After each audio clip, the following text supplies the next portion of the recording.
সবাই যেহেতু চলে যাব, কেউ যেহেতু থাকতে পারবো না, তাইলে কবর আমার আপন, জোরে কোন সুবহানাল্লাহ।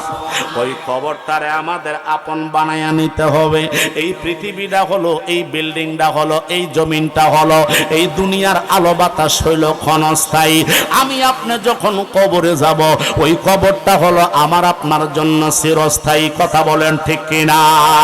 ওই কবরে যাইব, এবার রূহটা যখন দেহ থেকে বের হইয়া যায়, এবার বের হওয়ার পরে আমি দেলোয়ার হোসেন মুজাহিদি সারা বাংলাদেশের প্রত্যন্ত অঞ্চলে আলোচনা রাখি, এবার দেশের বাহিরেও ইন্ডিয়াতেও আলোচনা করি। কিন্তু আমার রূহটা যখন চলে যাবে, আজকে আপনারা কাজীপাড়ার মানুষগুলি এই মুহূর্তে যদি আমি দেলোয়ারের রূহটা বের হয়ে যায়, এই লাশটারে আপনারা 1 টাকা দিয়েও কিনবেন না। কথা বলেন ঠিক কিনা? কিন্তু এই মুহূর্তে আমারে স্লোগান দিলেন, নারায়ে তাকবীর দিয়া, নারা দিয়া আমাকে এত আদর যত্ন করায়া খাওয়াইয়া স্টেজাই না এত সুন্দর মতো বসাইলেন, একমাত্র আমার ভিতরে রূহ তাহার কারণে। রূহটা যখন চলে যাবে, এই লাশটারে, এই বডিটারে 1 টাকার দাম দিবেন না। কথা বলেন ঠিক না বেঠে? ও বন্ধু, এত মাথার গাম পায়ে ফালাইয়া, এত অর্ঘুমা করিয়া, পরিশ্রম করিয়া, শীতের দিন শীত মানেন নাই, গরমের দিন গরম মানেন নাই, কেউ বা রিক্সা চালায়, কেউ বা দিন মজুরি দেয়। এই সন্তানের জন্য কত কষ্ট না আমরা করলাম, এত কষ্টের পরিশ্রমের টাকা দিয়া বিবিরে সাজাইয়া দিলাম, সংসার সাজাইলেন, ঘর সাজাইলেন, বাড়ি সাজাইলেন, কিন্তু রূহটা চলে যাওয়ার সাথে সাথে আপনার স্ত্রী আপনাকে বলবেন, না না না, আমার স্বামীর ঘরে, স্বামীর লাশটারে ঘরে রাখা যাবে না। আপনার আদরের সন্তান বলবে, এই আব্বার লাশটারে ঘর থেকে বের করে দাও, আব্বার লাশটা ঘরে রাখা যাবে না। এবার কেউ যদি প্রশ্ন করে, কেন রাখবা না? শীতের দিন, এত লম্বা রাত্র, আব্বার লাশটা যদি ঘরে থাকে, আমি দেলোয়ার হোসেন অর্ঘুমা থাকতে হইব, আমি আব্দুর রহিম সারা রাত্র জাগ্রত হইব, সারা রাত্র বাবার জন্য জাগ্রত থাকতে পারবো না। ও বন্ধুরে, মনটারে একটু নরম কইরা, কবরের কথা স্মরণ কইরা, আল্লাহর দিকে তাকাইয়া একটু বসলে আমার আল্লাহ নাজাতের ফয়সালা দিতে পারে কি পারে না?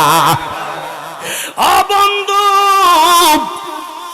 এবার সন্তান বলবে, বাবার লাশটা বাহিরে নেও। আমার ঘরের স্ত্রী বলবে, স্বামীর লাশটা বাহির করে দাও। কেন? কয়, বাহিরে কাফিলা গাছের নিচে, অথবা বরুই গাছের নিচে, অথবা সুন্দর কম দামি একটা পুরান চাদর দিব, অথবা 100 টাকার একটা চাটি দিব, আমার স্বামীর লাশটারে বাহিরে শোয়া রাখো। এবার সন্তান বলবে, এই জন্য বাবার লাশটা, জোরে কোন সুবহানাল্লাহ। আমার আপনার নবী ডাক দিয়া কয়, সাহাবীরা গো, ও সাহাবীর দল শোনাও, এক একটা নেকের ওজন এমন হইব গো, যারা আরব দেশে ছিলেন 2টা হাত তোলেন বাবা। সৌদি আরব, সৌদি আরব আসিলেন, যারা তা গেছে তাদের কাছে জিজ্ঞাসা করেন, উহুদ নামক একটা পাহাড় আছে না নাই? কথা বলেন না বাবা, আছে না নাই? হায় রে বন্ধু, আমার আপনার নবী কয়, উম্মতের দল, উহুদ পাহাড় সমতুল্য এক একটা নেকের পরিমাণ। জোরে কোন মারহাবা। যেই উহুদ পাহাড়ের দিকে তাকাইলে মাথা থেকে টুপি খুললা পিছনের দিকে পড়ে। আল্লাহু আকবার কোন। মাথার টুপি মাথায় থাকে না, এত বড়, এত উঁচা, 11,000 ফিট মনে হয়, এত এত বড় এবং এত উঁচা, এত দৈর্ঘ্য প্রস্থ।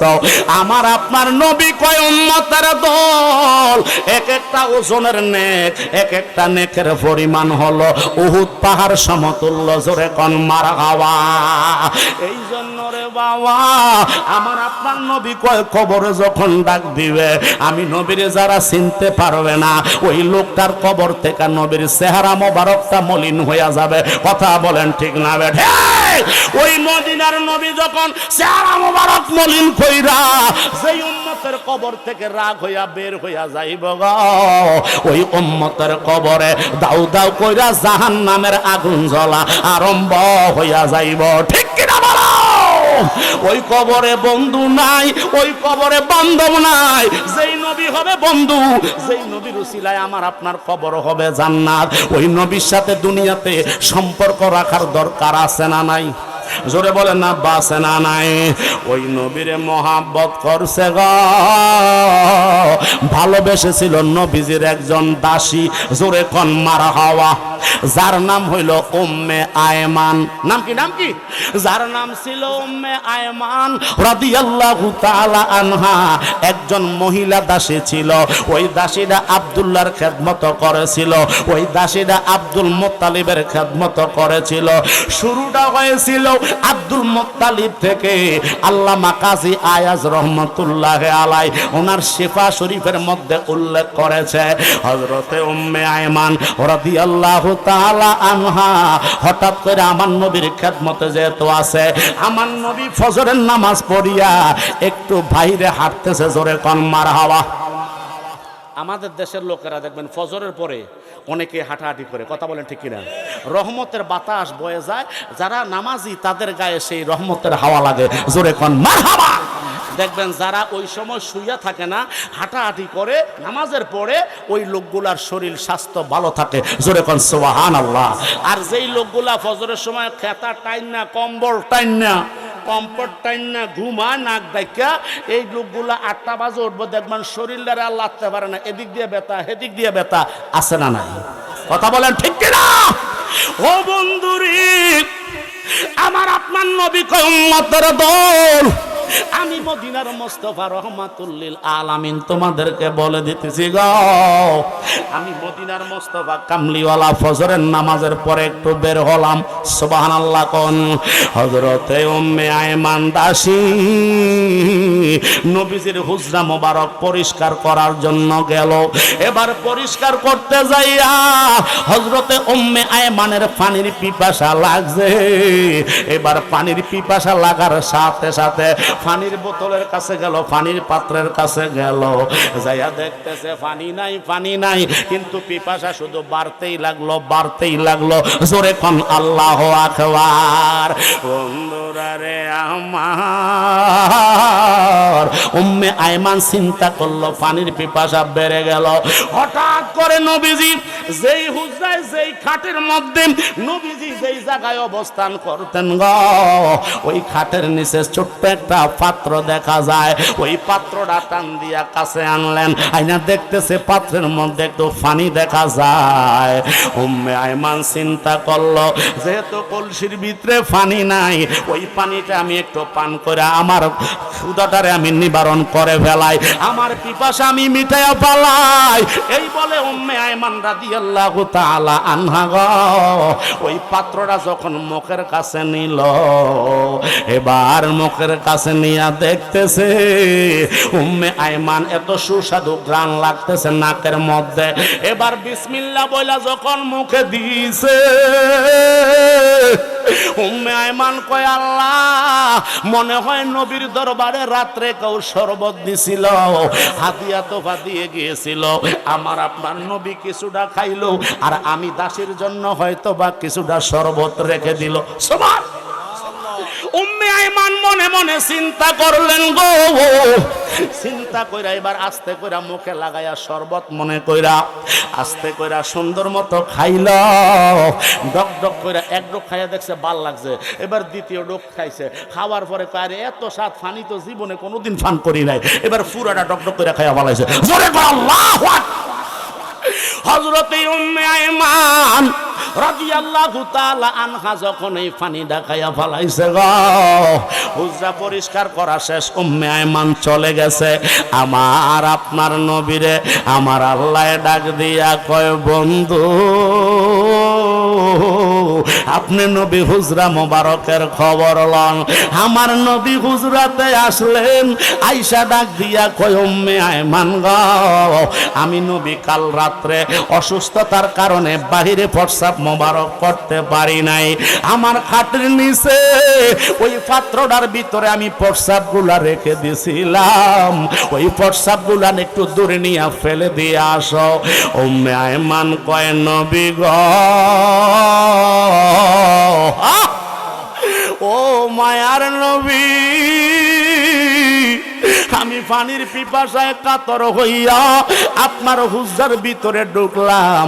পানি না পাইয়া ওই পাত্রটা আমি যখন পেয়েছি, আমি এবার মুখের মধ্যে যখন নিলাম, আমি দেখলাম শরবত লাগে এমন মেশক আম্বরের ঘ্রাণ।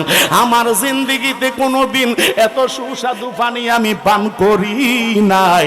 আমি মনে করছিলাম গো নবী, হয়তো বা রাত্রেবেলা আপনারে কেউ হাদিয়া দিয়েছিল শরবত, আপনি কিছুটা খাইয়া আমি দাসীর জন্য অবশিষ্ট অংশটা রাখছেন। ইয়া রাসূলুল্লাহ, আমি শরবত মনে কইরা আপনার প্রস্রাব মোবারক পান কইরা ফালাইলাম। সুবহানাল্লাহ বলো। এই আওয়াজে মানতাম না, জোরে কোন আল্লাহু আকবার। আমার আপনার নবী ডাক দিয়া কয়, উম্মে আয়মান গো, ও উম্মে আয়মান, কারবারটা করলা কি? তাড়াতাড়ি বমি কইরা ফালাইয়া দাও। উম্মে আয়মান কয়, নবী গো, যেটা খাইয়ালাই সেটা কেমনে ফালামু?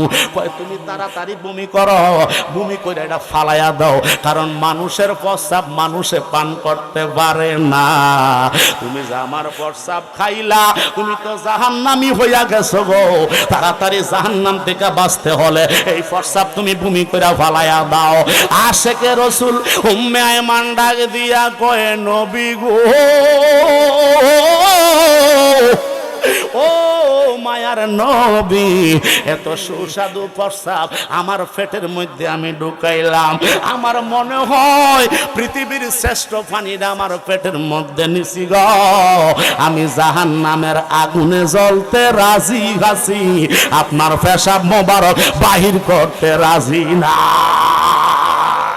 আরো জোরে বল, আল্লাহু আকবার। আমার আপনার নবী ডাক দিয়া কয়, সাহাবীরা রে, ও সাহাবীর দল, জান্নাতি মানুষ দেখতে চাওনি? সাহাবীরা কয়, নবী গো, জান্নাতি মানুষ দুনিয়াতে আবার কখন আসলো? আমার আপনার নবী কয়, সাহাবীর দলেরা রে, ও সাহাবীর দল, জান্নাতি মানুষ যদি তোমরা দেখতে চাও, আমার উম্মে আয়মানের দিকে তাকাও। সুবহানাল্লাহ, ইয়া রাসূলুল্লাহ, উম্মে আয়মান জান্নাতি কেমনে হইল? আমার আপনার নবী কই, আমার প্রস্রাব মোবারক পান কইরা ভালাইস। ওই দিন হইতে উম্মে আয়মান যেই মহল্লা দিয়া যাইত, যেই গলি দিয়া হাঁটত, সকল মানুষ বুঝতে পারত মেশক আম্বরের ঘ্রাণ ছড়াইতো এই রাস্তার ভিতরে। আমাদের দেশের যারা বিদেশি সন্তান আছে রে বাবা, বিদেশি পারফিউম যারা ব্যবহার করে, দামি দামি আতর যারা ব্যবহার করে, রাস্তা দিয়া যখন যায় ঘ্রাণ নাকে আসে কি আসে না? আর পৃথিবীর সবচাইতে শ্রেষ্ঠ পারফিউম হইল আমার আপনার নবীর পসিনা মোবারক, আমার আপনার নবীর পেশাব মোবারক। উম্মে আয়মান রাদিয়াল্লাহু তাআলা আনহা ফান করিয়া জান্নাতের টিকেট পাইছে। ওই নবীর মোহাব্বত আমার অন্তরে রাখার দরকার আছে না নাই? আমরা অন্তরে নবীরে রাখতে চাই কি চাই না? সোনার মদিনা বহু দূরে, বলো সোনার মদিনা বহু দূরে, কিন্তু মদিনাওয়ালা আমার অন্তরে, বলেন কিন্তু মদিনাওয়ালা আমার অন্তর। জবান খুলে বলেন, সোনার মদিনা বহু দূরে, কিন্তু মদিনাওয়ালা আমার অন্তরে, বলো কিন্তু মদিনাওয়ালা আমার অন্তরে। আমার অন্তর জোরে মদিনায় আছে রে, আমার অন্তর জোরে মদিনায় আছে রে, সেই মদিনা যেতে আমার মন মানে না রে। সোনার মদিনা বহু দূরে, বলেন সোনার মদিনা বহু দূরে, কিন্তু মদিনাওয়ালা আমার অন্তরে। জোরে কি বলবেন না আমার হাওয়া? ও বন্ধুরে, ওই নবীর মোহাব্বত অন্তরে রাখার দরকার আছে না নাই? ওই নবীর দুনিয়াতে ভালোবাসার দরকার আছে না নাই? আমার আপনার নবী কামলিওয়ালা আল্লামা কাস্তুলানী শরহে বুখারী ওনার মাহবুবুল্লাহ দুনিয়া কিতাবের মধ্যে উল্লেখ করে, নবী যখন ফসিনা মোবারক এইভাবে টান দিত, ফালাইতো, সাহাবায়ে কেরামরা এইভাবে জুব্বাগুলা বিছায়া দিত, হাত বিছায়া দিত, বক্তা বিছায়া দিত। নবীজির ফসিনা মোবারক মানে ঘাম মোবারকের ভিতরে মেশক আম্বরের ঘ্রাণ আসতো। জোরে কোন মারহাবা। আমার গ্রামের ভিতরে দুর্গন্ধ আছে না নাই? কথা বলেন। আমাদের গ্রামের ভিতরে দুর্গন্ধ। একদিন যদি গেঞ্জিটা গাও দিয়া রাখি, আরেকদিন মাহফিল করা যায় না। কথা বলে না। একদিন পোশাকটা পরলাম, পরের দিন পোশাকটা নেওয়া যায় না। কারণ কি? এখন যে আমার শরীরে ঘাম ঝরছে, এই ঘামগুলা ভিতর থেকে বের হইছে। কথা বলেন ঠিক কিনা? এই ঘামের সাথে রোগ বের হইয়া যায়। ওই রোগগুলা আমার গেঞ্জির ভিতরে, জামার ভিতরে, কাপড়ের মধ্যে আছে না নাই? এটা এমন ভাবে দুর্গন্ধ হইয়া যায়। আমি আপনি হইলাম সাধারণ মানুষ, আমার আপনার নবী হইল অসাধারণ মানুষ। কথা বলেন ঠিক কিনা? ওই নবী কামলিওয়ালা গো, রহমতের নবী, বরকতের নবী, উম্মতের বলে, উম্মত আমি তোমাদেরকে প্রশ্ন করতে চাই। হে যুবকের দল, আমি তোমাদেরকে প্রশ্ন করি, কারো ঘরের সামনে যদি একটা নদী থাকে, সুবহানাল্লাহ বল। আমরা দেশে নদী নাই, আসেনি? আমার আশেপাশে নদী নাই, ঠিক না? দাউদকান্দি গেলে পাওয়া যায়। কথা ঠিক কিনা?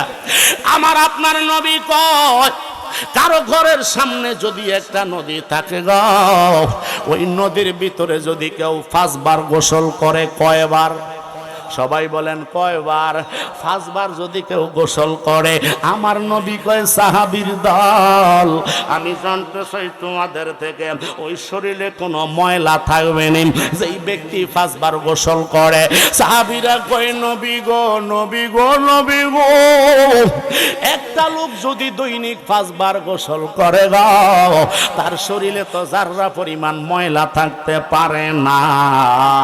আমার নবী কয় উম্মতেরা গো, কোন ব্যক্তি যদি আল্লাহর হুকুম মানতে যাইয়া আমি নবীর সুন্নাহ মোতাবেক দৈনিক 5 ওয়াক্ত নামাজের জন্য গো 5 বার যদি ওযু বানায়, আমার উম্মতেরা এই 24 ঘন্টার ভিতরে যত পাপ করেছিল, যত অন্যায় করেছিল, যত গুনাহ করেছিল, ওযুর পানি হাতে লাগার সাথে সাথে হাতের গুনাহ আল্লাহ মাফ কইরা দেয়।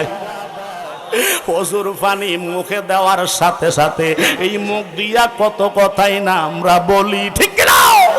আমার আপনার নবী বলে উম্মত, এই পানি যখন, ওযুর পানি যখন মুখে দেয়, এই জবানের গুনাহ আল্লাহ মাফ করে দেয়। এই মাথা যখন মাসায় করে গো, মাথার চুলের গোড়ার মধ্যে যখন ওযুর পানি লেগে যায়, এই ব্রেন দিয়া, এই চিন্তা চেতনা দিয়া যত অন্যায় অপরাধ কাজ সংগঠিত করেছিল, সমস্ত ব্রেনের গুনাহ আমার আল্লাহ মাফ করে দেয়। সুবহান। আমার নবী কয় উম্মতেরা গো, ও উম্মতের দল, আমার উম্মত যখন ফা দেওয়ার জন্য ওযুর পানি পায় লাগায়, এই ফাও দিয়া খাইতা খাইতা আমরা কত মানুষের মারছি, ঠিক না? এই ফা দিয়া খাইতা খাইতা কত মদের বাজারে গেছি, ঠিক কিনা বলেন? এই ফা দিয়া খাইতা খাইতা জুয়ার আড্ডায় গেছেন কি গেছেন না? জোরে কোন রে? এই পা দিয়া হাইতা হাইতা মসজিদে না যাইয়া, মাদ্রাসায় না যাইয়া, মিলাদ মাহফিলে না যাইয়া হিন্দুদের মন্দিরে গেছেন, ঠিক কিনা বলেন? হিন্দু ধর্মের কাজ হিন্দুরা পালন করবে, তাদের ব্যাপার। মুসলমানের সন্তান যাইয়া ওখানে দেওয়ার তো কোনো দরকার নাই। কিন্তু আজকে দেখেন হিন্দুরার বিয়া বাড়িতে মুসলমানের সন্তানেরা সন্ত্রাসী করে। কথা কোন ঠিক না বেটি? কারণ কি? কারণ আমি ইসলাম গ্রহণ করতে পারি নাই, এই জন্য ইসলামের স্বাদ আমার কলিজায় লাগে নাই। স্বাদ মিঠে না রওজা দেখে, রওজা দেখে, রওজা দেখে, স্বাদ মিঠে না রওজা দেখে, রওজা দেখে, রওজা দেখে। কি উপমা দিব আমি নবীর সাথে, বলো কি উপমা দিব আমি নবীর সাথে?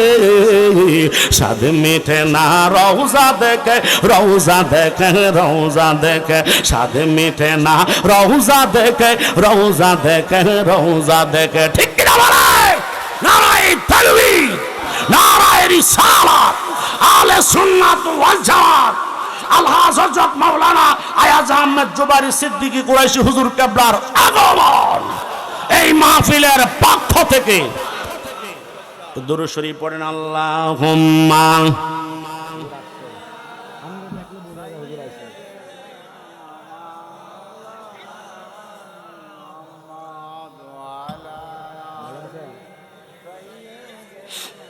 মাওলানা, আরে দয়াল আল্লাহ দয়া কর, বসলাম আমরা মাহফিলে, মাফ করো, মাফ করো গো আল্লাহ, নূর নবীজির খাতিরে আল্লাহ। মাশাআল্লাহ। মাওলানা মুহাম্মদ ওয়া আলা আলিহি, মাওলানা মুহাম্মদ, জোরে জোরে কোন আল্লাহু আকবার। ও বন্ধুরে, এই জন্য 5 ওয়াক্ত নামাজ লাগবে কি লাগবে না? যেই ব্যক্তি কবরে নামাজ পড়ে ওই যে ব্যক্তি দুনিয়াতে নামাজি, তাহলে দুনিয়াতে নামাজি হইলে কবরও নামাজি। ঠিক কিনা বলেন? ও বন্ধুরে, এই জন্য আমার আপনার নবী বলে, উম্মত যেই ব্যক্তি 5 বার গোসল করবে তার শরীরে যেমন ময়লা থাকতে পারে না গো, আমার উম্মতেরা যদি ঠিক মতো 5 ওয়াক্ত নামাজের জন্য 5 বার ওযু বানায়, আমার উম্মতের জীবনে কোনো গুনাহ থাকবে না। জোরে কোন মারহাবা। তাহলে আমাদের ওযুর দরকার আছে না নাই? ওযু করলে পাক পবিত্র থাকা যায়। সুবহানাল্লাহ কোন। ওযু করলে মানুষের চেহারা সুন্দর হয়ে যায়। মারহাবা কোন। কেন? কারণ ওযুর মধ্যে দোয়া আছে, ওযুর মধ্যে আল্লাহর রহমত আছে। সুবহানাল্লাহ কোন। এই জন্য যারা ওযু ছুটে যায়, জন ইস্তেনজা করবেন, যারা ইস্তেনজাতে যাবেন সাথে সাথে বের হওয়ার সাথে সাথে ওযু করে ফেলবেন। আল্লাহ কবুল করো, আমিন। কারণ কি জানেন? কারণ কখন যে আমার আপনার মরণ চলে আসে, কথা বলেন ঠিক কিনা? ওই আমি চলে যাব আমায় তোমরা ভুইলা যাইও না, আমি চলে যাব আমায় তোমরা ভুইলা যাইও না, ডানে বামে মাটি আমার মাটির বিছানা, ডানে বামে মাটি আমার মা, ঘরের বিবি ছেলে মেয়ে আছে যাহারা, জনমের মতো বিদায় করে দিবে তাহারা। ঠিক না বেঠিক? কথা বলেন ঠিক কিনা বেঠিক? বলেন ঘরের বিবি ছেলে মেয়ে আছে যাহারা, জন্মের মতো বিদায় করে দিবে তাহারা। ওরে এতদিন বুঝলাম আমি আমার কিছুই না, হায় হায় এতদিন বুঝলাম আমি আমার কিছুই না, ডানে বামে মাটি আমার মাটির বিছানা, ডানে বামে মাটি আমার মাটির বিছানা, আমি চলে যাব আমায় তোমরা ভুইলা যাইও না, আমি চলে যাব ভুইলা যাইও না, ডানে বামে মাটি আমার মাটির বিছানা, ডানে বামে মাটি আমার মাটির বিছানা। জোরে কোন আল্লাহু আকবার। তাহলে ডানেও মাটি বামেও মাটি, নিচেও মাটি উপরেও কি? তো মাটির ঘর। কথা বলেন ঠিক কিনা? এই জন্য আয়াত নিয়েছিলেন, মিনহা খলাকনাকুম ওয়া ফিহা নুঈদুকুম ওয়া মিনহা নুখরিজুকুম তারাতান উখরা। সুবহানাল্লাহ। আল্লাহ কয় বন্ধু আপনি বলে দেন আপনার উম্মতদেরকে এই মাটি থেকে আমি বের বানাইছি, মাটির মধ্যে আবার মিশাইয়া দেব, এই মাটি থেকে আমি আল্লাহ আবার বের করব। সুবহানাল্লাহ। তাহলে আমরা তো মরবো, মরণশীল না মানুষ, তা আমরা যেহেতু মরবো বাবা, ওই কবরে জবাব দিতে হবে কি হবে না? কথা বলেন না, হবে কি হবে না? এই জন্য 5 ওয়াক্ত নামাজ আমরা আজকে ওয়াদা করবো। হাত তুলে বলেন তো 5 ওয়াক্ত নামাজ পড়বেন তো ইনশাআল্লাহ? আল্লাহ তুমি কবুল করো, আমিন কান, আরো জোরে বলো আমিন। হাত নামান। এই মাহফিল থেকে আজকে একটা লোক দেখতে চাই আমি, একটা লোক। আমরা তো আমভাবে ওয়াদা করছি আল্লাহ নামাজ পড়বো, ঠিক না? একজন যুবক ওয়াদা করবেন, হুজুর আজকের এই জৈনপুরের হুজুরের মাহফিলে এসে, কবরবাসীর উদ্যোগের মাহফিলে এসে মুজাহিদ হুজুরের সামনে, হাজারো জনতার সামনে আমি ওয়াদা করলাম, আমার শরম একদিকে ফালাইয়া আজকে ওয়াদা করলাম, যতদিন আল্লাহ আমাকে বাঁচাইয়া রাখে একদিন ইনশাল্লাহ নামাজ কাজা করব। আসেননি, আদম থেকে ঈসা নবী পর্যন্ত কোন নবীর সৃষ্টি আমার আল্লাহ করত না। কথা বলেন ঠিক না বেঠে? বন্ধুরা রে আমার, ওই নবী কামলিওয়ালা রহমাতুল লিল আলামিন ১৫০০ বছর আগে গো, ৫৭০ খ্রিস্টাব্দে ১২ই রবিউল আউয়াল সোমবার শোবে সাদেকের সময় আব্দুল্লাহর ঘরে মা আমেনার হুজরা মোবারকে নূরের নবীর আগমন হইল। জোরে কোন মারহাবা। ওই নবীর আগমন হয়েছে উদ্দেশ্য একটাই, যেই মানুষগুলি গাছ পূজা করত গো, যেই মানুষগুলি মাছ পূজা করত, যেই মানুষগুলি চন্দ্র সূর্য পূজা করত, যেই মানুষগুলি দেব দেবতার পূজা করত, ওই মানুষগুলাকে, পথহারা মানুষগুলাকে পথের সন্ধান দিয়ে দেওয়ার জন্য, সব শিরকি কাজ বন্ধ করার জন্য একটাই জারি করবে, লা ইলাহা ইল্লাল্লাহ মুহাম্মাদুর রাসূলুল্লাহ সাল্লাল্লাহু আলাইহি ওয়াসাল্লাম। কথা বলেন ঠিক কিনা? ওই যুবক, ওই মদিনার নবীর আগমন হইছে একমাত্র আমার আপনার নবী কামলিওয়ালা উম্মতে মুহাম্মদীরে আল্লাহর দিক দেখাইয়া দেওয়ার জন্য। কথা বলেন ঠিক না বেঠিক? ও আমার কাজী পাড়ার বাবারা রে, ওই নবীর উপরে আমাদের ঈমান আছে না নাই? একটু জোরে বলেন আব্বা, আছে না নাই? ওই নবী এসেছে ভবে উম্মতের তরানের জন্য, উম্মতের বাঁচানোর জন্য গো, উম্মতের জান্নাতের রাস্তা দেখানোর জন্য, উম্মতের শিরকি কাজ বন্ধ করে দেওয়ার জন্য, একমাত্র আল্লাহর তাওহীদের রিসালাত, তাওহীদের বাণী এবং রিসালাত গ্রহণ করার জন্য। কথা বলেন ঠিক না বেঠে? আরবের মধ্যে আমার আপনার নবী দাওয়াত দিলেন। সুবহানাল্লাহ। অসুবিধা নেই কোনো? আরব জগতে আমার আপনার নবী দাওয়াত দিলেন গো, আমার আপনার নবী দাওয়াত দিলেন লা ইলাহা ইল্লাল্লাহ, আল্লাহ ছাড়া কোনো মাবুদ, আল্লাহ ছাড়া কোনো ইলাহ নাই, মুহাম্মাদুর রাসূলুল্লাহ আল্লাহ পাকের প্রেরিত রাসূল। কথা বলেন ঠিক কিনা? ওই কথার উপরে আমরা এই আজকের মইসাল কাজীপাড়ার সমস্ত মানুষগুলার ঈমান আছে না নাই? জোরে বলুন না সুবহানাল্লাহ। বন্ধুরা রে আমার, এমন একটা শব্দ দিয়ে আজকের মাহফিলটা শুরু করলেন। সকল কবরবাসীর রূহের মাগফিরাতের জন্য আজকের মাহফিল গাও।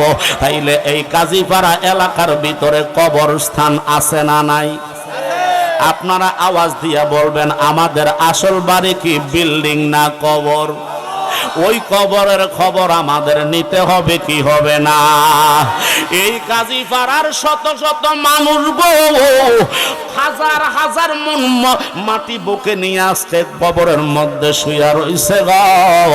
বাড়ির পাশে একেবারে রাস্তার কিনারায় পুষ্কুনির পাড়ে প্রতিদিন রাস্তা দিয়া হেঁটে যাচ্ছেন, কিন্তু বাবার খবরটা নেওয়া সম্ভব না। অথচ মাত্র 2.5 হাত নিচে শুয়া রইছে, মায়ের খবরটা একদিন নিতে পারলাম না। কিন্তু বাইতাকে ইটালি, আমরা বাংলাদেশ থেকে মুহূর্তের মধ্যে আমার ভাইয়ের বাবার খবর নিতে পারি কি পারি না? তাহলে ওই কবরটা একেবারে নিকটে, ওই জায়গার খবর তো আমরা নিতে পারলাম না। ওই জায়গায় বন্ধু নাই, বান্ধব নাই, আত্মীয় নাই, স্বজন নাই। ওই জায়গার ভিতরে একমাত্র বন্ধু হবে আমার আপনার, সঙ্গী হবে নেক আমল, আর বন্ধু হবে আমার আপনার নবী মুহাম্মাদুর রাসূলুল্লাহ সাল্লাল্লাহু আলাইহি ওয়াসাল্লাম। কথা বলেন ঠিক কি না? ওই কবরে আমার নবীর প্রয়োজন আছে না নাই? হাত তুলে বলো, আছে না নাই? আল্লাহু আকবার। ইয়া রাসূল,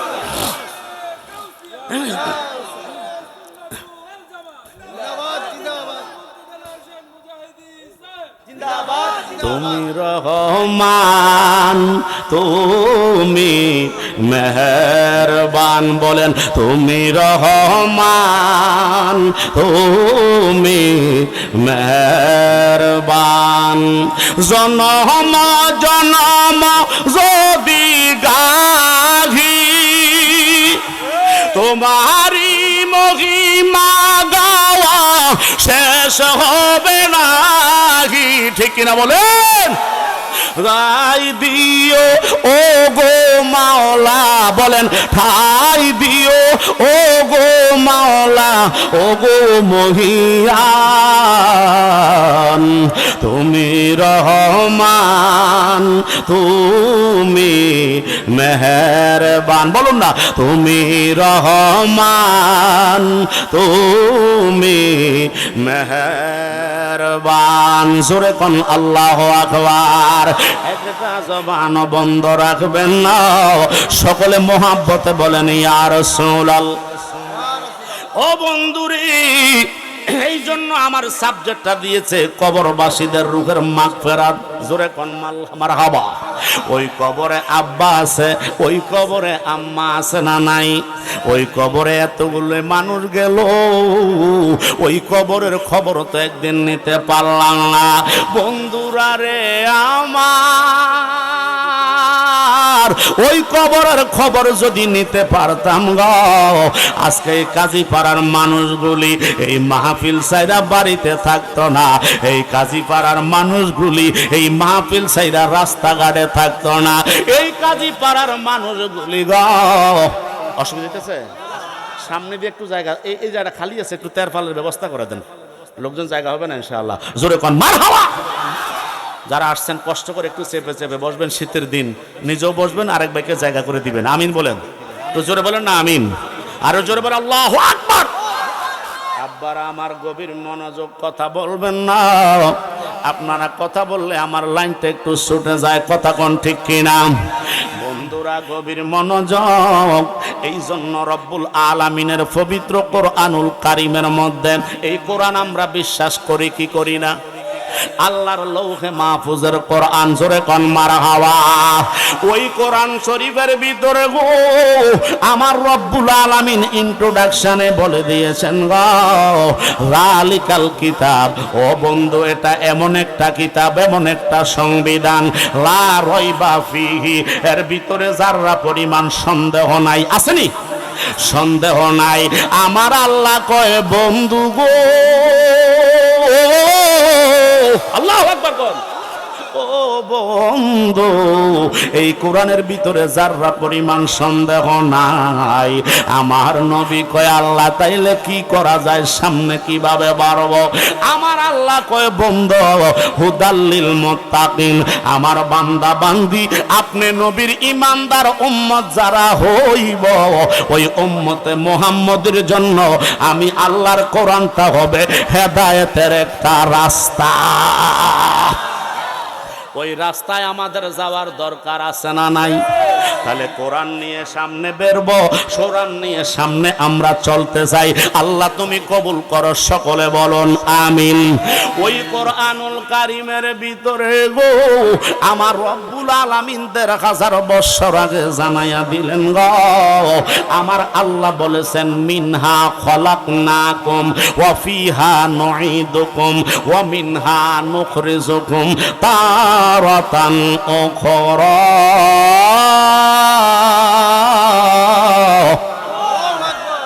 আল্লাহ রব্বুল আলামিন বলে বন্ধু, আপনি আপনি নবী উম্মতের জানায়া দিবেন গো। আপনি নবী উম্মতদেরকে বলে দেন, এই কাজীপাড়ার যুবকদেরকে বলে দেন, এই কাজীপাড়ার মুরব্বীদেরকে বলে দেন, এই কাজীপাড়ার অন্দর মহলে আমার বান্দা বান্দিদেরকে বলে দেন, আমার নবী কয় আল্লাহ গো, ও আল্লাহ, আপনার বান্দা বান্দিকে আমি কি জানাইতাম, কি শোনাইতাম? আমার আল্লাহ কয় বন্ধু, আপনি এই কথাটা জানাইয়া দেন, তারা যেন মনে প্রাণে বিশ্বাস করে, ঈমান আনে। আমি আল্লাহ এই মাটি থেকে বানাইছি তোমারে, আবার এই মাটির মধ্যে রেখে দেব, পুনরায় মাটি থেকে আমি আল্লাহ বের করব। আমার আল্লাহর ক্ষমতা আছে না নাই? আরো জোরে বলো, আছে না নাই? আমার আল্লাহ বলে ইন্নাল্লাহা আলা কুল্লি শাইইন কাদির।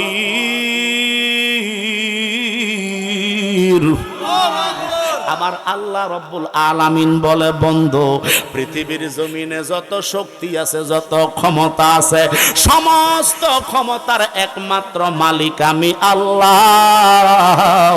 এই কথাটা সত্য না মিথ্যা? এই জোরে বলো বাবারা, সত্য না মিথ্যা? যদি এই কথাটা সত্য হইয়া থাকে গো, তাহলে আমরা যে কবরে যাব এই কথাটাও তো সত্য। কথা বলেন ঠিক না? আমরা ইউনিভার্সাল ট্রুথ, চিরন্তন সত্য। সবাই একদিন কবরে যাব, মৃত্যুর সোরা পান করব, কেউ জীবিত থাকতে পারবো না। মনটা একটু নরম করে বসেন বাবা, যুবক ভাইয়েরা, আর ডানে বামে নয়, আসল জায়গায় আমি চলে গেলাম। জোরে কোন মারহাবা। বন্ধুরা রে আমার আল্লাহ রব্বুল আলামিন যেহেতু আমাদেরকে কবরে নিবে, ওই কবরে বন্ধু আসেনি, ওই কবরে কেউ আসেনি, ওই কবরে সাথী নাই, বাতি নাই, বন্ধু নাই, বান্ধব নাই, একমাত্র অন্ধকার আর অন্ধকার। কথা বলেন ঠিক না? এবার অন্ধকার ঘরে কিভাবে আমরা আলো আনবো, অন্ধকার ঘরটারে কিভাবে আমরা আলোকিত করব? এই জন্য রব্বুল আলামিন 5 ওয়াক্ত নামাজ দিছে। জোরে বলেন কয় ওয়াক্ত? জোরে বলেন আব্বারা, কয় ওয়াক্ত?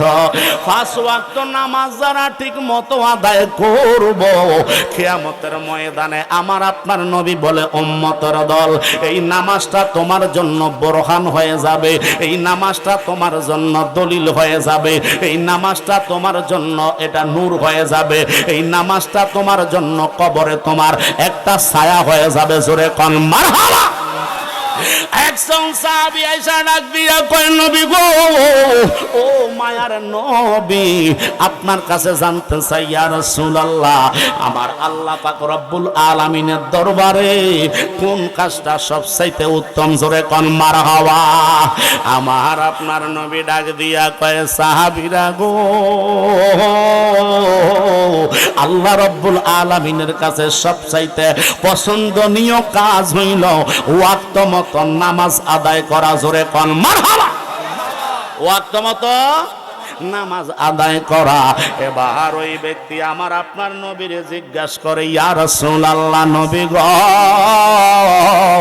এরপরে আল্লাহর কাছে কোন কাজটা বড় পছন্দনীয়? এরপরে আল্লাহর কাছে কোন কাজটা বড় গ্রহণীয়?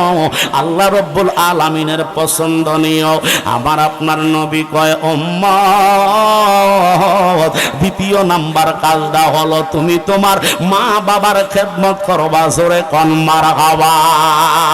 ওই সাহাবী কয়, নবী গো,